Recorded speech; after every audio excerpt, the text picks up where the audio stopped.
Normalement, c'est bon. Alors, bonjour Ouais. à tous et bienvenue dans ce live avec Rachel Darceau qui va donc me suppléer dans le sujet qu'on va aborder, qui est donc la mécanique dans les relations amoureuses toxiques. Bonjour Rachel, merci d'accepter de faire ce live avec moi. Ça me tient vraiment à cœur. Est-ce que tu peux te présenter aux personnes qui nous regardent et qui ne te connaissent pas encore?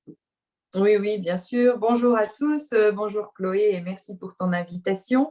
Alors, je suis Rachel Darceau et je suis spécialisée dans la gestion du stress et j'accompagne ceux et celles qui sont aujourd'hui victimes d'un stress chronique et qui effectivement se retrouvent submergés dans leur quotidien, que le stress vienne de l'aspect professionnel ou personnel.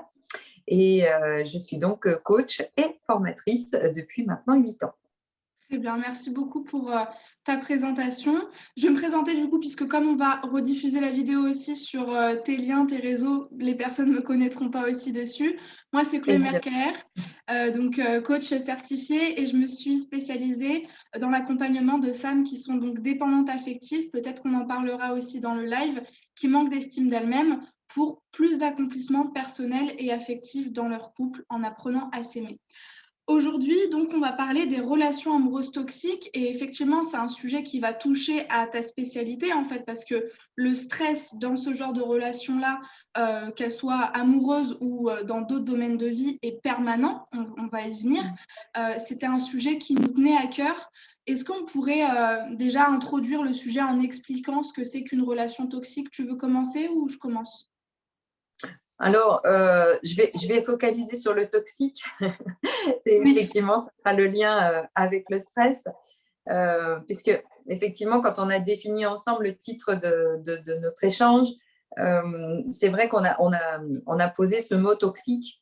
Et c'est peut-être bien déjà de poser le cadre et du pourquoi du toxique, justement, puisque quand on cherche la définition de quelque chose qui est toxique, c'est quelque chose qui est de mauvaise qualité.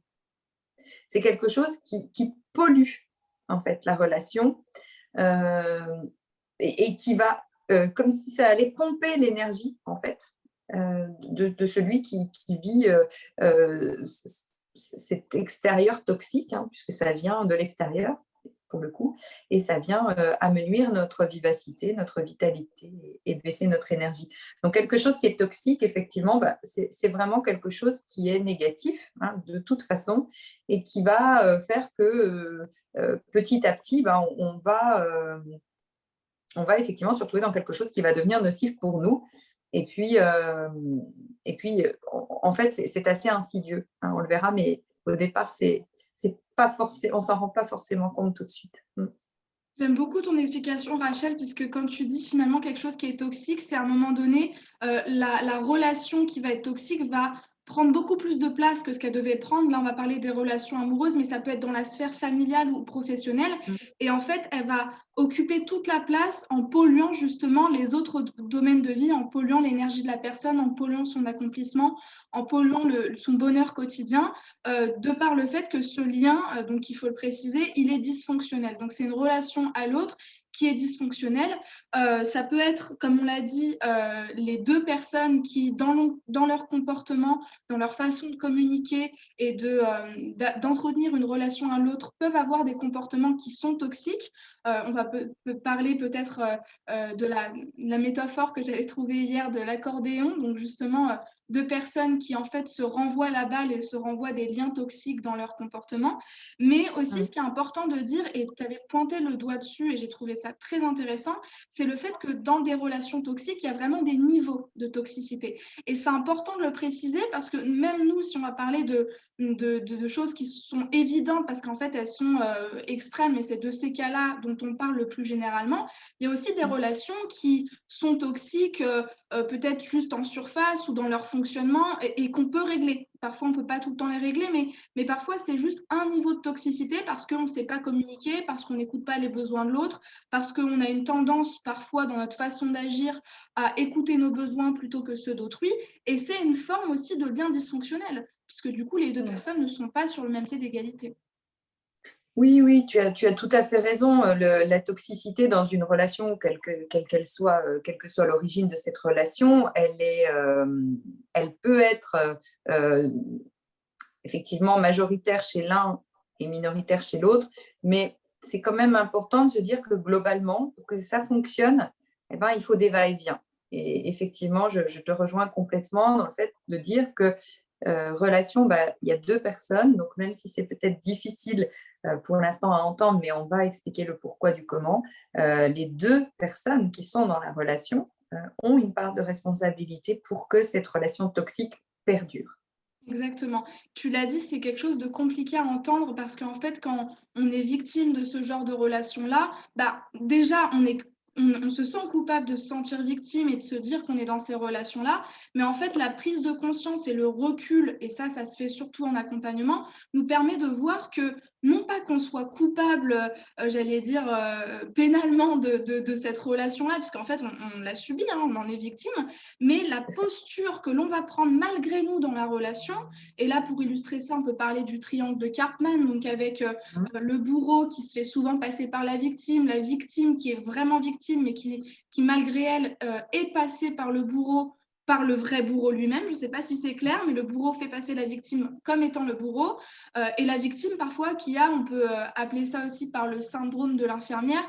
Souvent, caricaturalement, c'est la femme qui veut sauver son mari ou sa relation, alors qu'en fait, elle ne peut pas être sauvée puisqu'elle ne peut pas elle-même guérir les blessures affectives de l'autre qui, lui, ne se remet pas en question.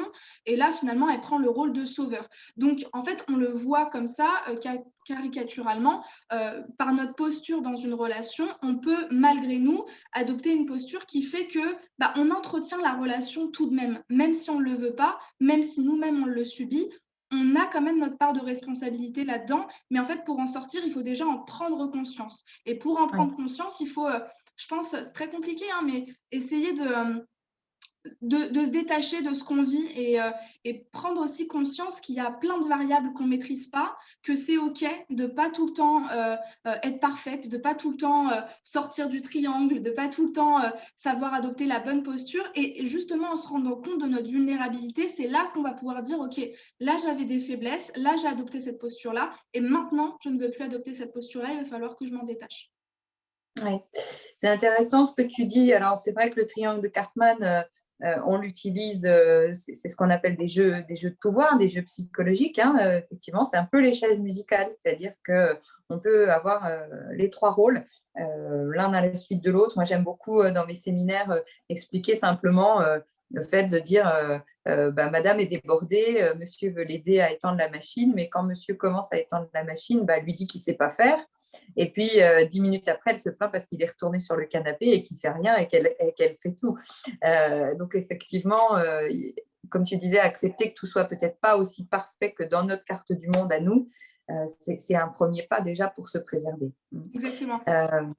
Et puis, pour rejoindre aussi ce que tu disais, prendre conscience, accepter, reconnaître la situation, c'est vraiment pour moi la première étape.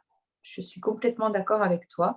C'est effectivement ce pas de côté qui va nous permettre de déceler peut-être des indices. Alors, vous qui nous regardez, vous êtes peut-être en train de vous demander justement, est-ce que moi, ma relation, elle est toxique? Est-ce que ma relation de couple, elle est saine? Alors, c'est à vous aussi d'être, comme disait Chloé, en vigilance et de détecter les indices qui peuvent au départ vous paraître peut-être normales. On le verra aussi, c'est fonction du cadre que vous avez posé au départ dans la définition du couple. Mais voilà, ça peut être des petites choses, quoi.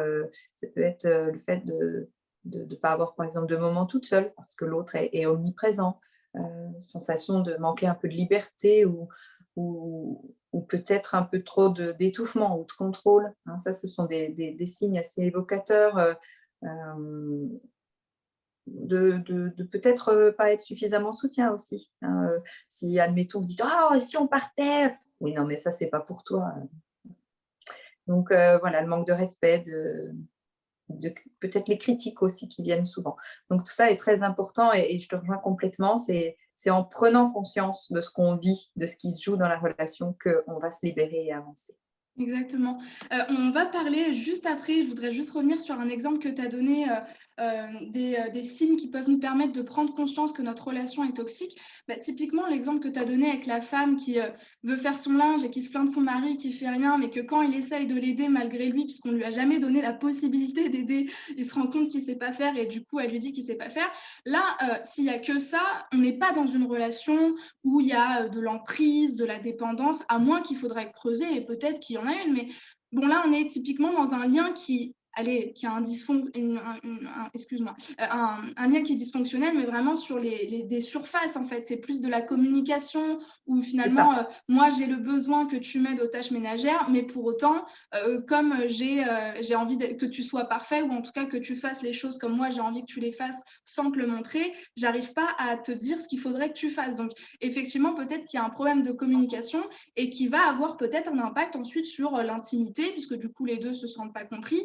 On pourrait imaginer ça. Mais c'est pas quelque chose, et tu vois, c'est important de le différencier, c'est pas quelque chose de fondamentalement, euh, j'allais dire, dangereux, toxique, dans le sens où finalement, chacun y trouve son compte, en fait, et puis finalement, peut-être même que la femme, en l'occurrence, eh ben, elle trouve son intérêt dans le fait de se dire, bah, finalement, mon mari, il n'est pas capable de faire ça, et puis, c'est pas si grave que ça, finalement. Mais quand même, à creuser, et c'est important de connaître ses besoins et de pouvoir communiquer ensemble. Là, maintenant, dans les cas dans lesquels on s'intéresse aujourd'hui, c'est vraiment les relations où mes besoins sont niés. Comme tu l'as dit, Rachel, il y a des critiques. Moi, je mettrais aussi je soulignerais le fait de faire attention au système d'alerte qu'on a à l'intérieur de nous. Bah, c'est justement là où on peut parler du stress, hein. Tu sais, les signes, symptômes qu'on a tous les jours sans s'en rendre compte. Est-ce que quand vous rentrez chez vous et que vous avez 10 minutes de retard, vous stressez parce que vous avez peur que votre mari vous fasse une remarque, voire soit violent avec vous? Peut-être que ça peut vous paraître normal aujourd'hui, mais ce n'est pas normal. C'est un système d'alerte qui se met en place parce que ça fait 10 ans, 15 ans, 20 ans que vous vivez ça, mais ce n'est pas quelque chose de normal. Est-ce que, par exemple, s'intéresser au contrat de la relation aussi, tu sais, souvent dans une relation, souvent quand on est bien installé, on sait très bien ce qu'on accepte ou pas que l'autre fasse, que l'autre accepte que nous, on fasse par rapport à lui ou par rapport aux autres hommes, par exemple, dans une soirée entre amis, ou, comme tu l'as dit encore une fois, la communication verbale qui se fait entre les partenaires, donc les critiques, les dévalorisations. Quand je me fais belle, est-ce qu'il me dit bah, t'es très belle, c'est merci, ou est-ce que tu te fais belle pour qui, voilà. Et à quel niveau ça touche, et à quel point nos besoins sont niés surtout. C'est très important, c'est des signes qui peuvent nous passer sous le nez, mais qui pourtant sont bien là en fait. Ouais. Tu parlais tout de suite du verbal. Moi, je dirais même que ça va encore plus loin parce qu'il y a effectivement tout ce qui est dit et peut-être encore pire, il y a tout ce qui est non dit.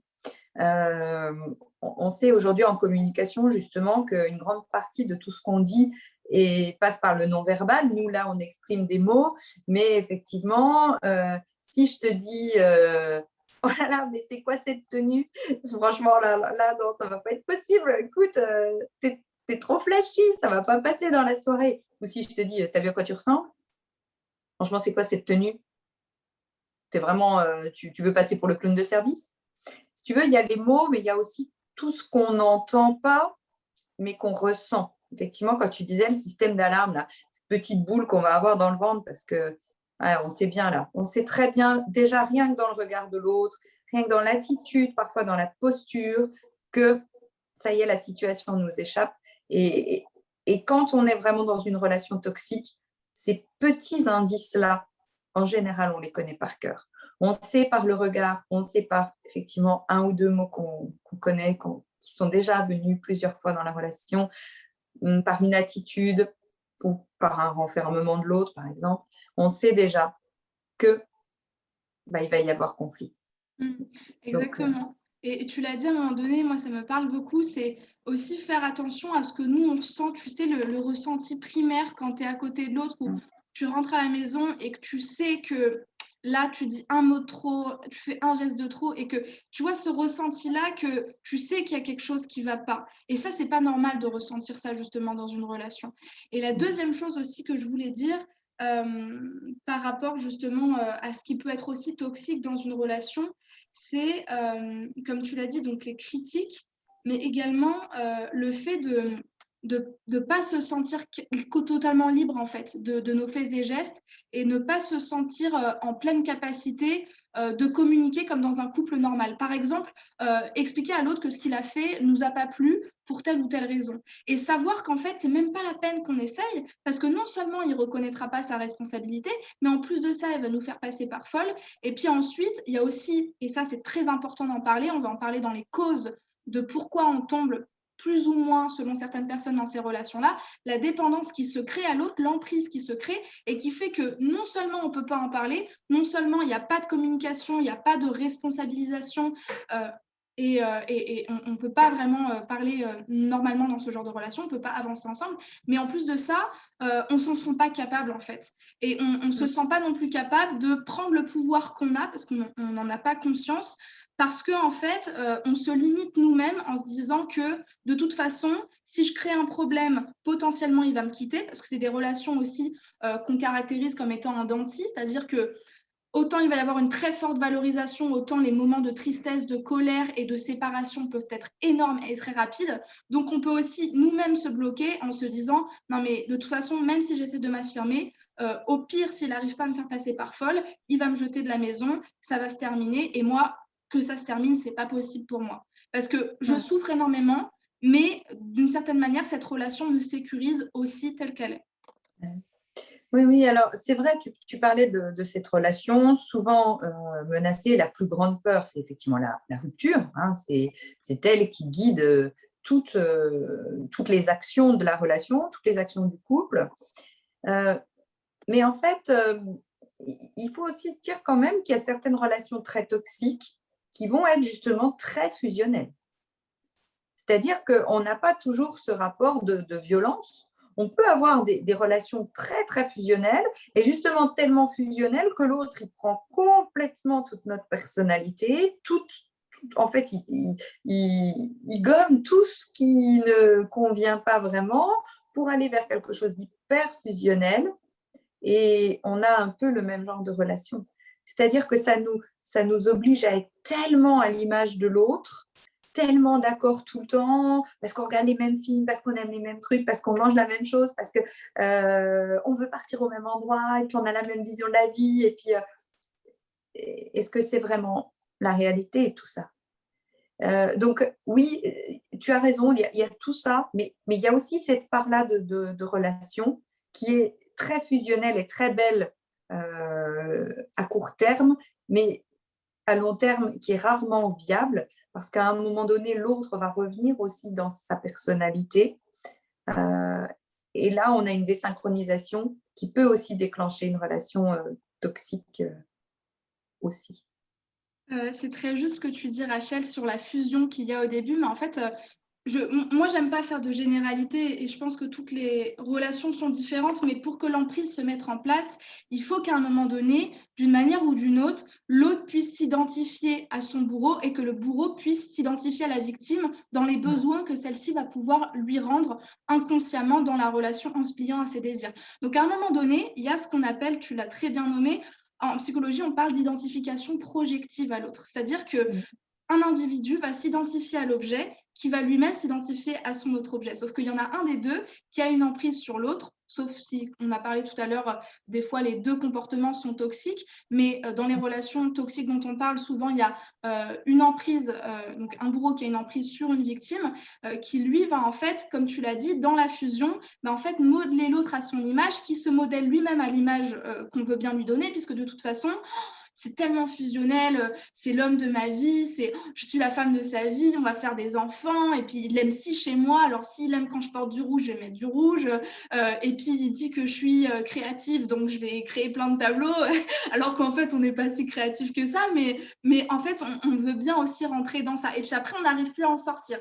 Donc tu vois, et ça en fait ça participe à l'emprise. Hier on parlait tu sais, de toile d'araignée qui se tisse, et c'est justement de cette responsabilité effet-là dont on parlait, c'est-à-dire que sans s'en rendre compte, la victime va elle-même aussi se mettre un petit peu, tu sais, dans les sables mouvants, en fait. Et c'est pour ça, des fois, que le bourreau peut nous dire des phrases du style, mais de toute façon, c'est toi qui m'as dit ça, c'est toi qui as fait le premier pas, c'est toi qui as voulu qu'on s'installe ensemble, c'est toi qui as voulu qu'on se marie ou que quoi. Mais en fait, ça rentrait dans toute une logique de ce qui s'était passé dans la fusion et dans la lune de miel du couple.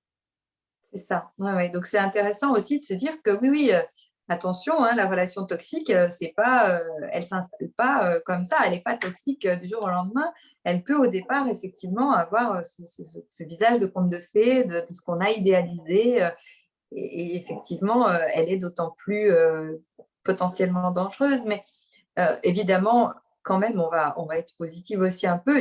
Il y a effectivement quand même beaucoup de relations saines et on peut être fusionnel sainement et avoir beaucoup d'atomes en commun et en même temps avoir sa part de liberté, partir en week-end entre copains, entre copines, avoir ses activités et être très fusionnel au moment où on est avec le couple. Et Oui. c'est deux choses très différentes. Tu as raison, il ne faut pas faire de généralité. La relation saine, elle est heureusement la plus fréquente possible et elle apporte les petits plus de la vie et effectivement, elle peut malgré tout être très fusionnelle. C'est exactement ça. Voilà, c'est important de ne pas faire de généralité. C'est comme d'ailleurs, on dit souvent, souvent, tu sais, dans les plateaux, dans les émissions, où il y a des femmes qui témoignent de la relation toxique. Souvent, on se rend compte que c'est des relations qui se sont créées très rapidement, mais il y a aussi des relations très saines, très fusionnelles et très belles qui se créent très rapidement et qui ne sont pas du tout toxiques. Par contre, la différence, elle est là, et c'est ça qui est très insidieux, c'est que effectivement, il y a beaucoup de fusion dès le début, beaucoup d'engagement de la part des deux partenaires, sauf que la relation, elle devient toxique à partir du moment où il y en a un des deux qui s'oublie, qui oublie sa personnalité, qui oublie son entièreté et la personne à part entière qu'il était avant la relation pour être aimé de l'autre, en tout cas en pensant que pour être aimé, il faut que je fasse ça, et que l'autre, justement, lui valide cette idée que pour être aimé, il faut que tu te plies à certaines règles, il faut que tu me comprennes, je suis comme ça, puis en fait, il lui fait rentrer dans un contrat de la relation selon lequel il faut que tu te plies à mes désirs, il faut que tu m'épouses, il ne faut pas que tu fasses ci, il ne faut pas que tu fasses ça, etc. Je pense qu'on pourrait... tu voulais réagir? Non, j'allais dire, c'est aussi là qu'on se positionne en sauveur, pour refaire le lien avec le triangle de Cartman que tu citais tout à l'heure. À un moment donné, c'est-à-dire celle qui deviendra la victime, va se positionner en sauveur et va identifier que finalement, son binôme dans la relation a des souffrances, a des blessures et que, ben, voilà, c'est tellement magique ce qui lui fait vivre qu'elle aussi, elle va avoir envie, cette future victime, eh bien de l'aider, de le sauver. Et donc, c'est là que les jeux psychologiques vont commencer de se mettre en place. Exactement. Est-ce que moi, je trouverais ça très intéressant, en tout cas, d'essayer, en tout cas, d'identifier les causes principales de justement pourquoi, à un moment donné, on rentre dans ce triangle-là et pourquoi aussi les histoires que l'on va vivre, donc celles dans lesquelles on va s'investir, ces relations-là, typiquement, vont avoir, alors ça se joue au niveau inconscient, bien sûr, mais en fait, un écho à notre histoire personnelle. Pourquoi on se sent obligé de sauver quelqu'un ou de sauver un homme indisponible? Pourquoi on se soit obligé de se faire aimer totalement de l'autre, quitte à se teindre en blonde et puis en brune et puis quitte à faire n'importe quoi de son corps pour être aimé? Et pourquoi on se sent obligé d'avoir une emprise sur l'autre pour se sentir aussi soi aimé? Tu vois, s'interroger sur les causes principales de ça. Alors, il y a plusieurs raisons. Il y a des raisons très profondes. Eric Berne, en analyse transactionnelle, a défini ce qu'on appelle les positions de vie. Et pour lui, ce sont des codages qu'on reçoit déjà dès la naissance. C'est-à-dire que lui, à l'époque, il étudiait ça vis-à-vis des bébés qui étaient allaités, dans la façon dont ils étaient reçus dans les bras, dans la façon dont ils étaient nourris, l'amour et la place qu'on leur donnait à ce moment-là. Et il a défini 4 postures de vie, 4 positions de vie. Et c'est ces positions de vie-là qui vont ensuite avoir un impact et générer finalement la qualité des relations qu'on va avoir aux autres. Alors, je vais essayer de vous faire une rapide synthèse parce qu'évidemment, c'est un sujet passionnant et dont on pourrait tenir pendant des heures, mais ce n'est pas le but ici. Mais ces positions de vie-là, vous en avez peut-être déjà entendu parler aussi sur la métaphore du hérisson et du paillasson. C'est-à-dire que Eric Berne, il met des plus et des moins. C'est-à-dire que plus signifie j'ai une haute valeur de moi, suffisante en tout cas, pour me respecter. Le moins, c'est j'ai une image de moi plutôt négative qui fait que je ne me respecte pas toujours en tant qu'individu et que je ne me sens pas forcément ni suffisante ni à ma place. Et de là, il a imaginé 4 scénarios qui sont le premier, moi je suis OK, mais les autres ne valent pas grand-chose. Et dans un deuxième scénario, ça va être l'inverse, c'est-à-dire que les autres sont tous meilleurs que moi. De toute façon, ils y arrivent tous mieux. Ils sont tous plus beaux, tous plus minces, tous plus brillants, tous plus professionnels que moi. Parce que moi, j'ai une faible estime de moi-même et je vais me positionner plutôt dans une posture basse. On a aussi un certain nombre de personnalités qui se construisent sur la relation moins-moins. C'est-à-dire que, de toute façon, le monde, il est pourri. Moi, je suis nulle au milieu d'un monde qui est nul. Et enfin, et évidemment, c'est celle qu'il faudrait qu'on adopte le plus souvent possible, tous autant que nous sommes, c'est la dernière, c'est le plus, plus. Je me respecte, je respecte l'autre et j'adopte une relation saine à l'autre. Ça ne veut pas dire que j'accepte tout ce que l'autre m'impose, ni que moi, je suis à vouloir imposer les choses, mais en tout cas, je suis suffisamment solide pour pouvoir en échanger et j'ai suffisamment d'ouverture aux autres pour me dire que les autres aussi ont le droit d'avoir leur point de vue et que justement l'enrichissement personnel est lié à l'échange et à la rencontre, la diversité et l'ouverture. Donc ces positions de vie et la métaphore paillasson-hérisson, c'est aussi une déclinaison, c'est que évidemment il ne s'agit pas d'être le paillasson des autres. On ne peut pas tolérer que l'autre déverse sur nous tout ce qui ne lui convient pas. Et malheureusement, pour un certain nombre d'individus, ça s'est passé dès l'enfance. C'est-à-dire que déjà dans la relation enfant-parent ou cercle familial, environnement, il y a déjà eu ce type de comportement d'ancré, que finalement, on pouvait être le paillasson des autres. Et à l'inverse, la métaphore du hérisson, c'est-à-dire que dès que ça ne me convient pas, je ne suis pas capable de communiquer, je me transforme en hérisson, je pique et je suis dans des débordements émotionnels importants qui vont effectivement faire que c'est moi qui commande, parce que si ça ne me convient pas, de toute façon, je claque les portes et je mets des coups de poing dans le mur et je fais exploser tout le schéma relationnel. Donc, l'analyse transactionnelle, effectivement, explique à travers ces positions de vie déjà un petit peu ce qui se joue. Hein. Alors, c'est une base. Ça, c'est vraiment le cadre. Et ça peut être aussi dans la fratrie.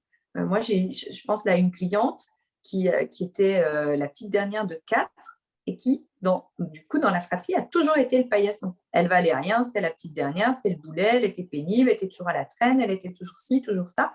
Et ça a nourri vraiment chez elle une posture négative. Et elle est toujours dans des relations toxiques. Elle a déjà vécu 3 divorces et à l'issue du 3e, elle est venue comprendre en fait ce qui se jouait en elle. Donc vraiment, et on a mis ça en avant, que c'était quelque chose qui s'était joué dans la fratrie, inconsciemment. Hein. Attention, il ne s'agit pas de juger les frères et sœurs, ni les parents, ni l'environnement. Ça se fait, comme tu l'as très bien dit, c'est inconscient. C'est des jeux de relations qui sont rarement, pour le coup, faits consciemment. On a des maltraitances, bien sûr, mais je veux dire, globalement, tout ça se fait inconsciemment. Et ensuite, en fonction de ça, on peut avoir eu une position de vie plus, que tout va bien dans la petite enfance, l'adolescence. Et par contre, on va rencontrer une blessure émotionnelle importante. Alors, on peut la vivre à n'importe quel moment de notre vie, là, pour le coup. Je vous renvoie, pour ceux qui ne connaissent pas, au livre des 5 blessures de Lise Bourbeau, qui est vraiment une bonne base si vous-même vous voulez comprendre les blessures émotionnelles qui guident votre vie aujourd'hui. Et ces blessures, évidemment, vont conditionner là aussi notre relation aux autres. Si j'ai survécu à une blessure émotionnelle importante comme la blessure d'abandon, forcément, je vais avoir tout le temps peur que l'autre me laisse. Et je vais m'accrocher à lui un peu comme la moule à son rocher, et je vais, comme tu le disais, être capable vraiment d'accepter tout et n'importe quoi au détriment de ma propre identité, de ma propre personnalité. Donc ça, c'est un exemple. Voilà un petit peu pour vraiment vous indiquer des pistes concrètes sur ce qui se joue et pourquoi ça se joue. Mais il y a globalement toujours une blessure. Voilà, c'est Une une des grandes explications. Et une insécurité. En tout cas, merci beaucoup pour ton explication qui était extrêmement riche. Comme tu le dis, c'est difficile d'avoir assez de recul, assez de connaissances pour totalement comprendre ce que l'on a vécu. Et ça se fait en accompagnement. Et nous, on vous invite fortement à vous faire accompagner par des professionnels pour pouvoir faire le bilan de ce qui s'est passé dans votre petite enfance. Je vais revenir sur certaines choses que tu as dites, même si c'était super bien expliqué, pour apporter un petit peu ma connaissance, notamment sur les figures d'attachement. Tu en as parlé vers la fin, donc tu as parlé exactement des positions de vie qui sont en fait déjà la conséquence d'une construction et d'une transmission qui a été faite dans l'enfance, dans la très petite enfance. Donc ça peut être dans ce qu'on appelle les souvenirs archaïques, l'enfant quand il était petit, vraiment tout nourrisson et qu'il ne se souvient pas encore de ce qu'il a reçu. Et d'ailleurs, par rapport à ça, on a plein de différents psychologues qui nous disent à quel point l'amour que l'on a reçu, l'environnement, on a parlé, qu'on a reçu étant bébé. Donc, Jacques Salomé, par exemple, va nous parler du biberon relationnel, c'est-à-dire que quand nos parents vont nous nourrir, parce que quand on est petit, on est dépendant de nos parents, va se transmettre en fait dans la façon dont on va grandir et dont on va s'occuper de nous, toute une transmission non seulement des parents et de leur propre représentation, mais également de ce que les parents ont reçu de leurs grands-parents, de leur culture, de leur histoire, de leurs propres blessures. Ça fait partie de tout ce qu'on appelle la psychogénéalogie et ça va conditionner, en tout cas jusqu'à ce qu'on en prenne conscience, bien sûr, rien n'est constant, on peut, sauf le changement, bien sûr, comme dirait l'autre, mais on peut changer ça, bien sûr, mais encore faut-il en prendre conscience. Et la psychogénéalogie nous dit justement que on va avoir en fait comme transmission tout ce que nos parents ont vécu, ont eu comme blessure, ont eu comme représentation. Concernant les blessures, effectivement, tu as parlé de la blessure d'abandon, qui est en fait une des principales blessures qui correspond pour la plupart au profil type des victimes, surtout de dépendance affective, qui vont avoir une blessure d'abandon qui va leur créer une insécurité affective qu'elles vont aller chercher chez l'autre parce qu'en fait, elles ont la sensation qu'elles ne peuvent pas se la porter, alors qu'en fait, elles en sont tout à fait capables. Et d'ailleurs, dans les relations toxiques, on a souvent l'impression que sans l'autre, on n'y arrivera pas. D'ailleurs, l'autre nous le dit, tu n'arriveras pas à t'en sortir sans moi, tu n'es rien sans moi. Mais en fait, ça, c'est une croyance. Et il faut réussir à sortir de ça. Néanmoins, les blessures d'abandon, si je ne me trompe pas, Lise Bourbeau le dit dans son livre que généralement, elles sont liées aux parents du même sexe. Alors, elle l'explique selon, encore une fois, ce qu'on a reçu de notre famille. Mais je pense qu'il est très important de comprendre aussi, c'est que, comme tu l'as dit, on peut très bien être dans une position de vie plus, et pour autant, nous, dans notre vécu d'enfant, même si notre cadre a été très bon, apparemment, dans ce qu'on a reçu bien, nous, on peut très bien l'avoir vécu d'une certaine manière et on peut très bien avoir construit une blessure par rapport à ça.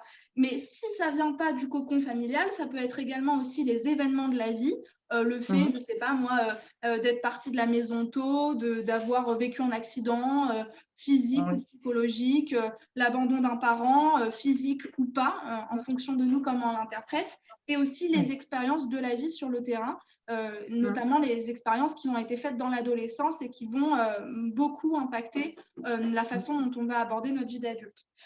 Je crois que oui, un point qui me paraissait important avant qu'on parle des conséquences de ces relations-là, une fois qu'on a identifié les causes, c'est revenir sur les figures d'attachement. Parce qu'il y a quelque chose qui me paraît quand même très important de dire déjà, c'est pourquoi on adopte une position plus, moins, moins ou moins plus. C'est déjà que justement, dans la façon dont on a été éduqué, on a reçu une figure d'attachement plutôt qu'une autre. Là, je vous renvoie aux travaux de Mary Ainsworth, mais je vais vous parler un petit peu de quoi en fait ça parle. En fait, elle nous parle de 4 figures d'attachement bien spécifiques. La figure d'attachement sécure qui n'existe que très très peu parce que honnêtement, aucune famille n'est parfaite, aucun parent n'est parfait et c'est normal. La figure d'attachement évitant, c'est-à-dire qu'on va être un enfant qui reçoit de l'amour mais qui évite plutôt ses parents, un attachement qui est plus ou moins bien vécu avec un enfant qui parfois a l'impression qu'il doit se sursécuriser pour lui-même être sa propre sécurité, mais en fait, c'est une sécurité qui n'a pas de profondeur parce qu'elle n'a pas été vraiment construite par l'amour et par la valorisation des parents. Et ensuite, quand on descend dans des niveaux de profondeur, là, de toxicité au niveau de l'attachement ambivalent.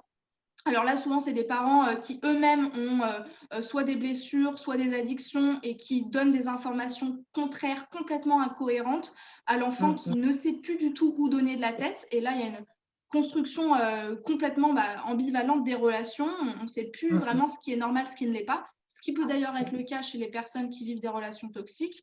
Il y a une déconstruction totale de ce qui est normal ou pas de vivre. Et là, vraiment, l'attachement chaotique, là, c'est les maltraitances émotionnelles, sexuelles, physiques que l'on peut subir par nos figures d'attachement. Oui. Ce qui est important de se dire aussi, quand même, après toutes ces choses très sérieuses-là, c'est que tout est réparable.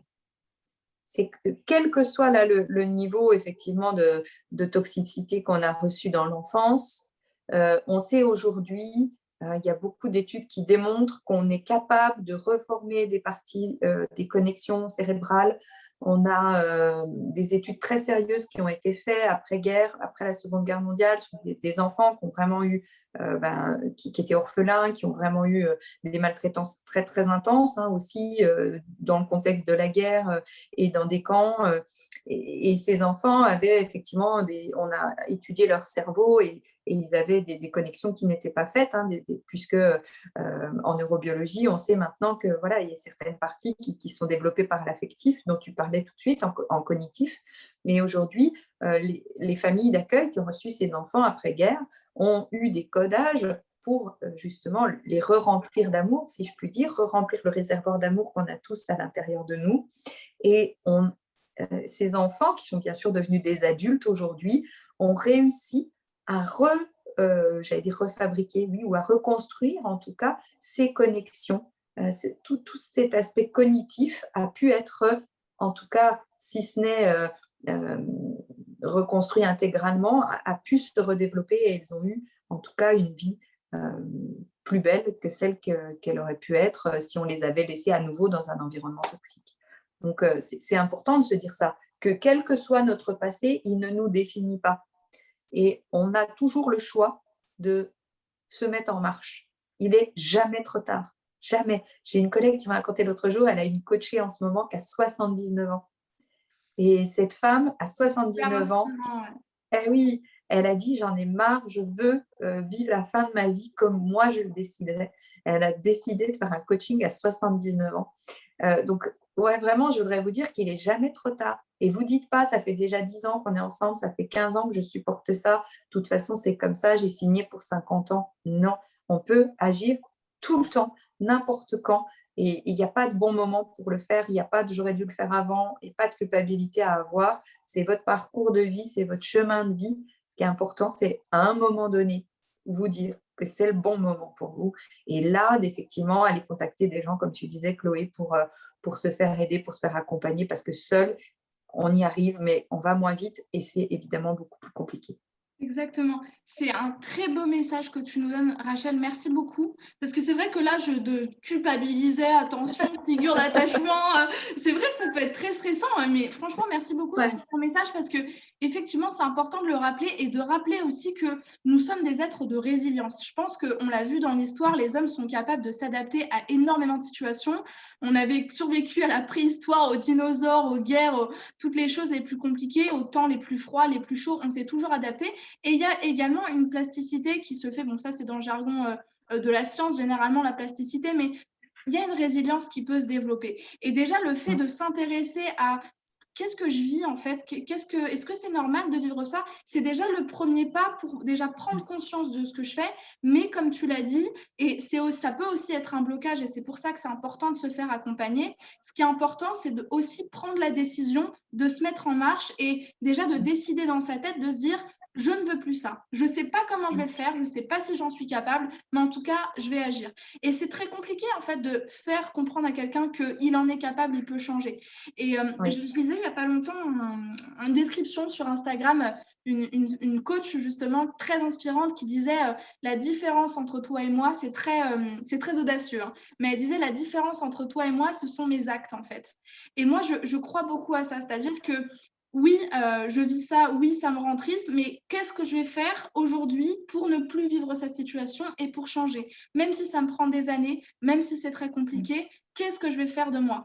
Et moi, ça me permet de refaire forcément le lien avec l'amour de soi, mais se reconnecter en fait à notre pulsion de vie, à notre valeur, la préciosité de notre vie. On n'en a qu'une jusqu'à preuve du contraire, je ne sais pas.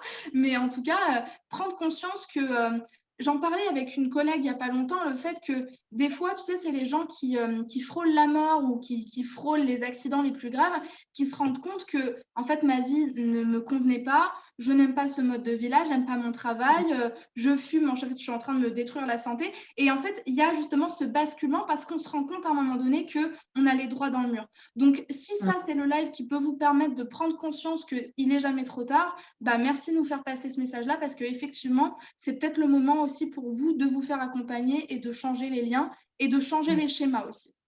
Ouais. Et puis aussi de vous dire que justement, hein, dans les relations toxiques, tu avais commencé à citer tout ça dans l'introduction, mais on est victime de stress chronique.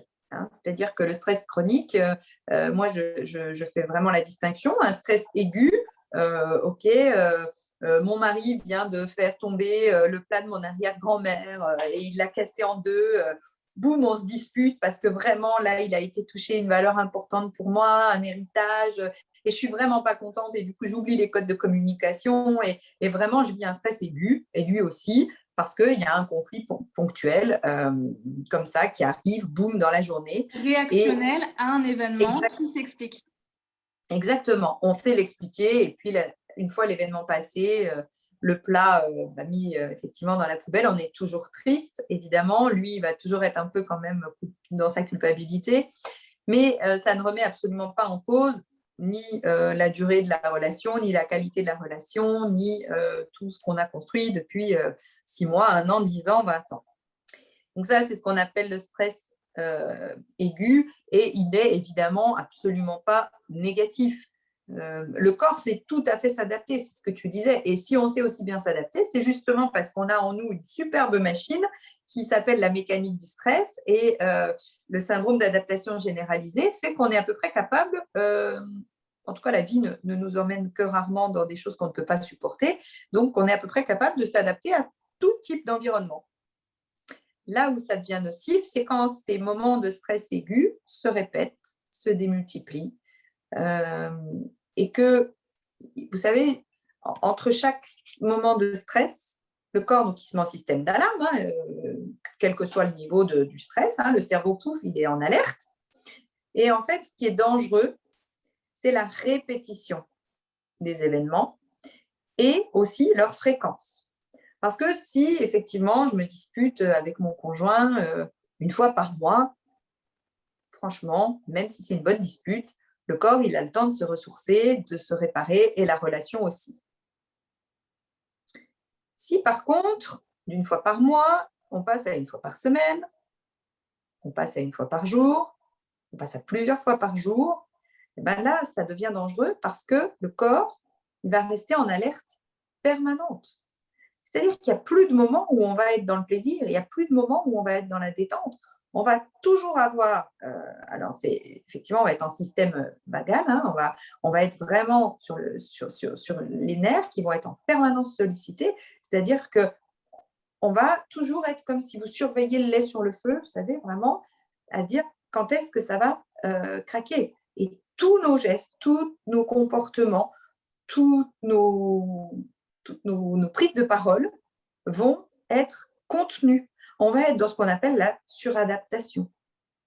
Et on n'est plus soi-même, on a de moins en moins de ressources parce que si, par exemple, chaque fois que je vais au sport, quand je rentre ou quand je dis que je vais au sport, c'est la guerre, du coup, je ne vais plus y aller. Si chaque fois que je vois ma copine Marie, il me dit, ouais, encore celle-ci, qu'est-ce que tu vas encore aller la voir, qu'est-ce que vous allez vous raconter, du coup, pareil, petit à petit, je vais moins aller la voir. Puis en plus, peut-être bien que ma copine Marie, elle me dit effectivement que mon conjoint, c'est quand même pas terrible, quoi, hein. Alors ça me plaît pas non plus. Donc finalement, entre la dispute avec mon chéri et puis la copine qui me parle encore de mes problèmes, autant que j'y aille pas parce que ça me remue trop la tête et donc je vais plus y aller non plus.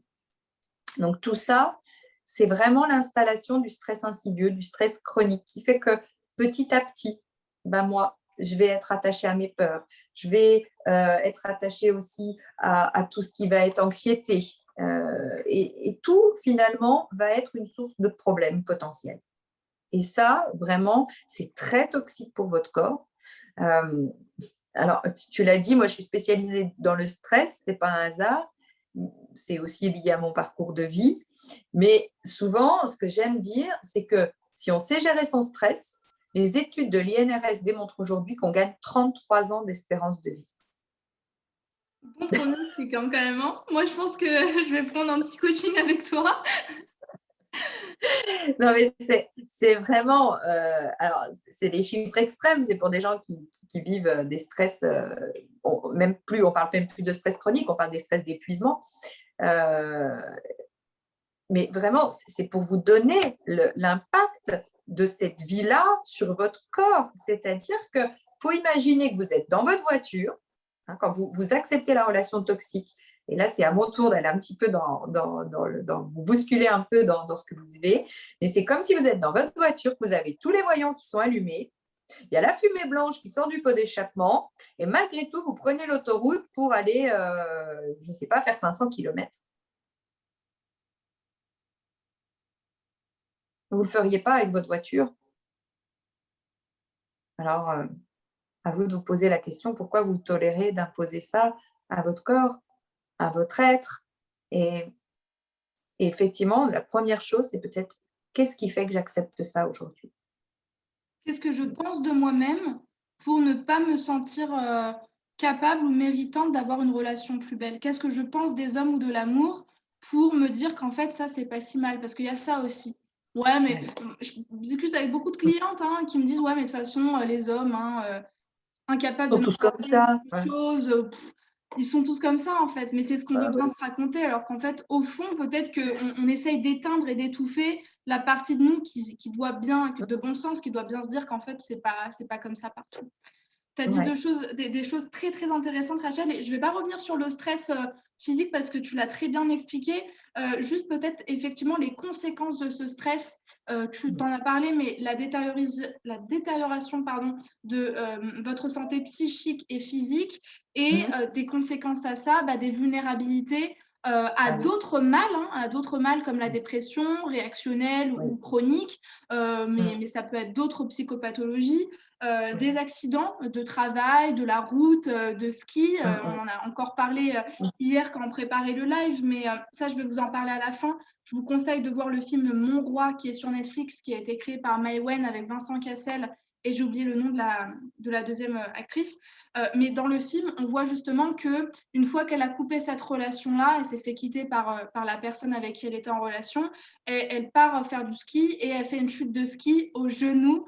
Et Rachel m'a rappelé d'ailleurs hier que la psychologue lui dit mais d'ailleurs, c'est pas un hasard que justement vous soyez tombé sur la rupture ou le ligament croisé du genou qui se sépare et qui montre bien, alors dans les mots effectivement, mais aussi dans le corps, qu'il y a une rupture parce que le corps il est complètement faible, il doit être reconstruit et il demande à se reconstruire, ne serait-ce que physiquement, pour être réparé en fait. Parce que comme tu l'as dit, un stress permanent fait que dans le corps, l'homéostasie, elle est tout le temps en alerte. C'est une homéostasie non pas de bien-être, mais de survie, en fait. C'est survie, oui. On est dans la survie et le risque, c'est d'aller jusqu'à l'étape d'après, qui est le stress d'épuisement. Et là où on a effectivement des burn-out, des dépressions sévères, on peut avoir des tentatives de suicide qui arrivent, on commence à avoir vraiment des idées noires parce que le corps est en surmenage, il est envahi d'hormones, il ne sait plus gérer, il est en surchauffe complète et effectivement, il lâche et il lâche de plusieurs manières. Ou alors, il va s'enterrer dans une tristesse profonde. C'est-à-dire qu'il va complètement se couper de tous les ressentis pour finalement fonctionner en mode un peu automate. Et c'est à ce moment-là, avant même, mais dernière limite qu'il faut vous faire accompagner, ne serait-ce que déjà pour guérir les conséquences de ça, de pourquoi j'ai une dépression, pourquoi j'ai ces idées-là. Parce que, en fait, tu l'as dit, et j'allais le dire juste après, c'est que en fait, tous ces symptômes font qu'on s'éteint de plus en plus. On s'éteint affectivement, personnellement. Et moi, j'aime bien parler des fois de mort affective. C'est horrible ce terme-là, mais c'est vraiment ça. C'est-à-dire que cette pulsion de vie, cette flamme de résistance, de résilience qu'on essaye de mettre en place, qu'on met en place au quotidien quand on est avec l'autre dans la relation, parce qu'on est en alerte, va faire que on va s'éteindre, on va se dire que finalement c'est comme ça, on ne se voit pas notre vie autrement, on ne voit plus notre vie autrement, et on va s'éteindre en fait complètement, et on va diminuer nos chances d'un jour se dire je vais changer. Parce que oui, tu as parlé de la coachée de 79 ans, et c'est très bien, mais qu'on soit honnête aussi, c'est une minorité. C'est-à-dire que dans la majorité des cas, plus le temps passe, plus on a aussi des croyances qui arrivent et qui justifient le fait qu'on ne fasse de plus en plus rien, en fait. Bien sûr, mais oui, mais il ne faut pas oublier que l'autre, c'est notre amoureux ou notre amoureuse. Donc, il est hyper important pour nous. Si lui, il pense ça, forcément, ça prend une ampleur, ça renforce le fait qu'il nous aime et qu'on l'aime aussi, fait que tout ce qu'il dit, finalement, est très important. Et plus il va le dire, plus, là, ça rejoint évidemment ton thème de prédilection, plus notre estime de nous-mêmes va se dégrader. Et là, on est vraiment, vraiment au cœur du sujet. C'est que si on n'a plus d'estime de nous-mêmes, si on est en moins, pour rappeler ce que je disais tout à l'heure sur les positions de vie, forcément, l'effort pour se relever, il va être de plus en plus difficile. Exactement. Je pense moi, en ce qui me concerne, je vais donner quelques dernières informations qui me paraissent importantes, pardon, et donner des éléments de conclusion. Mais dernière chose que j'avais envie de dire, peut-être la plus importante, ces symptômes dont on parle, ces conséquences, elles ne sont pas là pour rien. Vraiment, mais rendez-vous compte de ça, quoi. C'est pas là pour rien. On n'est pas en stress permanent pour rien. On ressent pas cette boule intérieure pour rien. On se dit pas que si on a 10 minutes de retard, ça devient un TOC, une obsession compulsionnelle, puisque on devient complètement... on remet aussi notre stress sur des choses qui sont complètement superficielles, comme le fait d'être en retard, comme le fait de mal s'habiller ou pas, alors qu'en fait, le vrai problème, c'est pas ça. Le vrai problème, c'est qu'à la maison, on a peur de la réaction de notre mari, on ne sait pas ce qui va se passer, on a peur d'être quitté, on ne sait pas comment agir, et ça, c'est pas là pour rien. Ce sont des symptômes très importants à prendre en compte. Voilà, une dernière chose qui me paraissait importante à dire, c'est que l'isolation dont tu as parlé, les symptômes qui nous rendent vulnérables, tu l'as dit, font qu'on a moins de ressources et font aussi, quelque chose qui me paraît important, qu'on a moins d'esprit critique. Souvent, dans la tête de ces personnes-là, quand on est dans une relation toxique, on ne sait plus rien. On ne sait plus comment on s'appelle, on ne sait plus, si on sait comment on s'appelle, mais ce que je veux dire par là, c'est qu'il y a un flou artistique qui se crée à l'intérieur de nous-mêmes autour des notions de bien et de mal, de beau et de moche. On ne sait plus rien, on ne sait plus où donner de la tête, puisque les choses qu'on tenait pour vraies ne sont elles-mêmes remises en question par l'attitude de l'autre. C'est ça, c'est-à-dire que c'est le cercle, on appelle ça le cercle des préoccupations. Et en fait, ce cercle, c'est-à-dire que tout devient préoccupant, comme je le disais tout à l'heure, mais ce cercle, il peut être infini, c'est-à-dire qu'il peut prendre toute la place dans notre mental et on est coupé du corps, ça je l'ai dit aussi dans ces situations-là, donc ce qui est très, très inquiétant.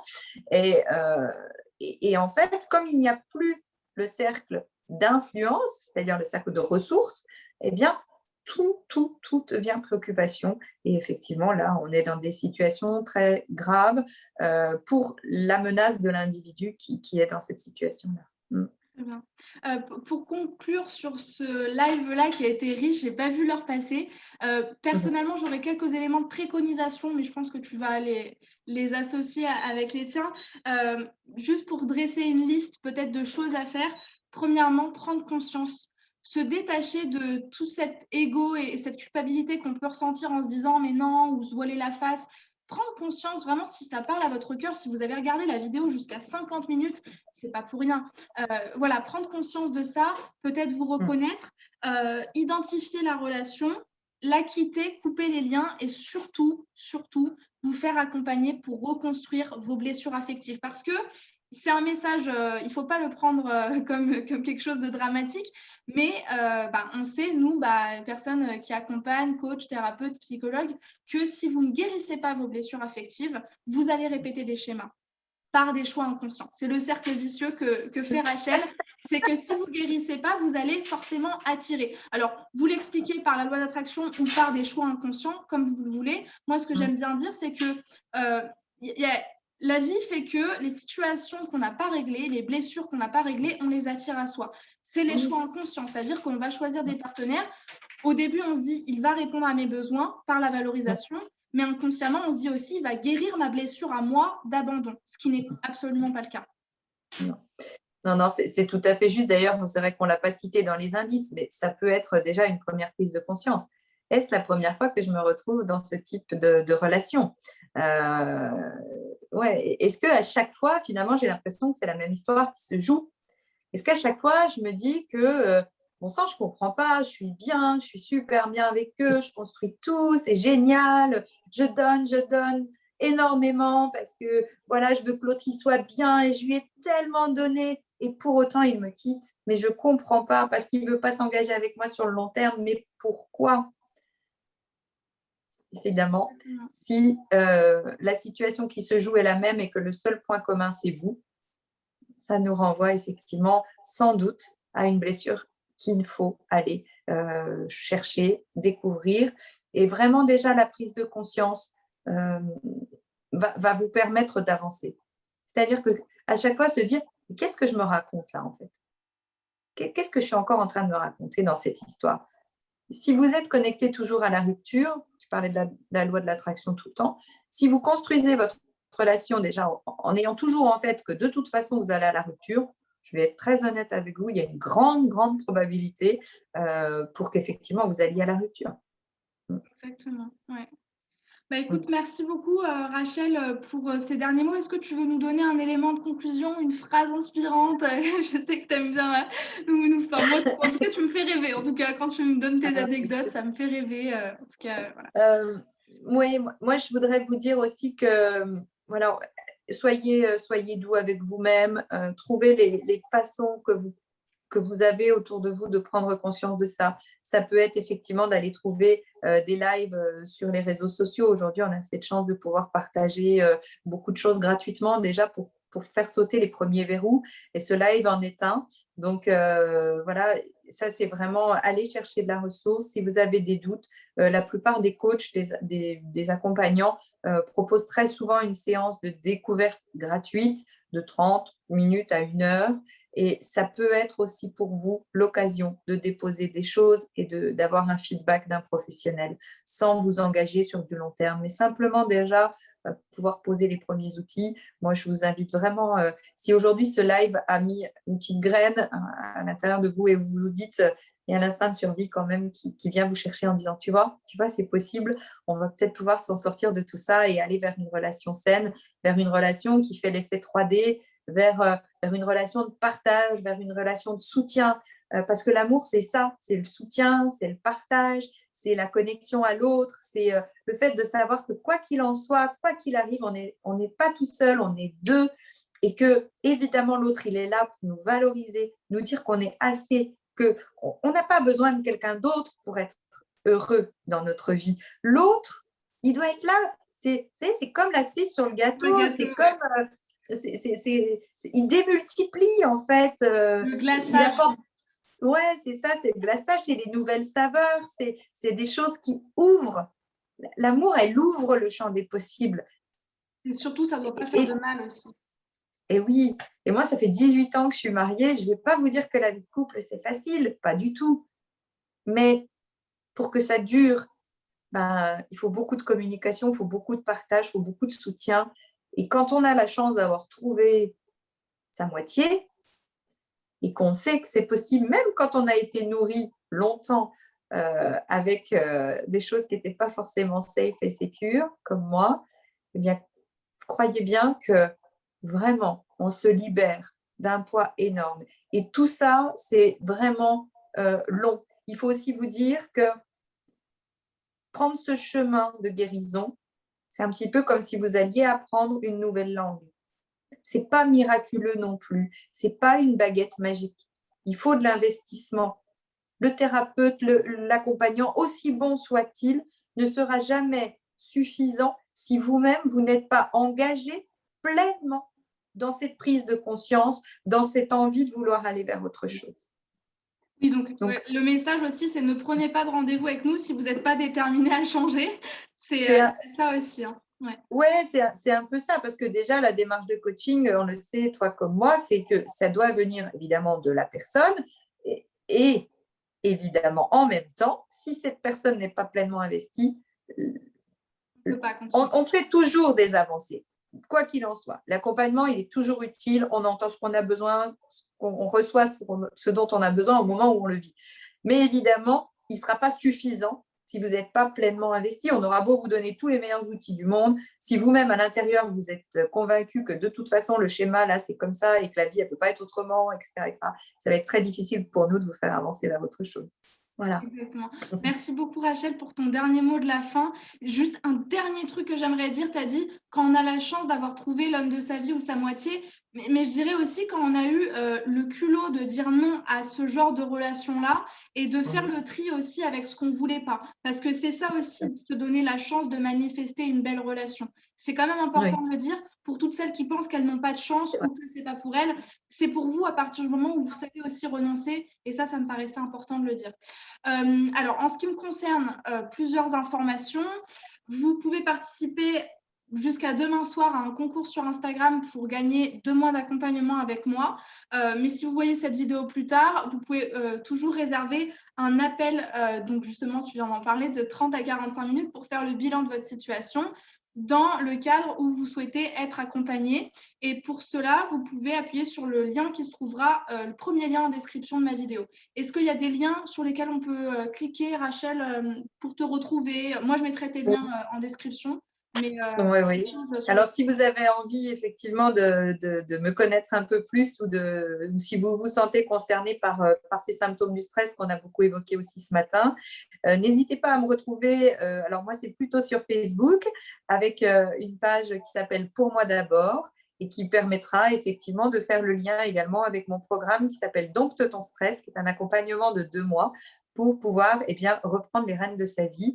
Donc, n'hésitez pas, si vous avez envie, je me tiendrai évidemment disponible pour échanger avec vous, savoir si ce programme vous convient.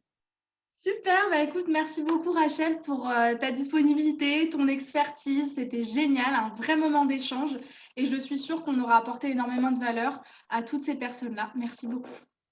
Merci à toi, Chloé. Continue parce que ce message que tu soutiens et que tu déploies est très important pour la libération de nombreuses femmes. Et oublier, tu parlais des cellules, des mémoires cellulaires tout à l'heure, lâcher ce patriarcat qui est quand même ancré dans beaucoup de cellules de nous toutes. Donc, il faut se libérer de ces mémoires cellulaires du patriarcat pour aller vers plus d'authenticité, plus de liberté pour nous. Donc, merci aussi pour tout ce que tu fais pour œuvrer au mieux-être des femmes. Merci Rachel, ça me touche beaucoup. Je t'embrasse. Au revoir. Je t'embrasse. Oui, ciao. Au revoir tout le monde. Prenez soin de vous.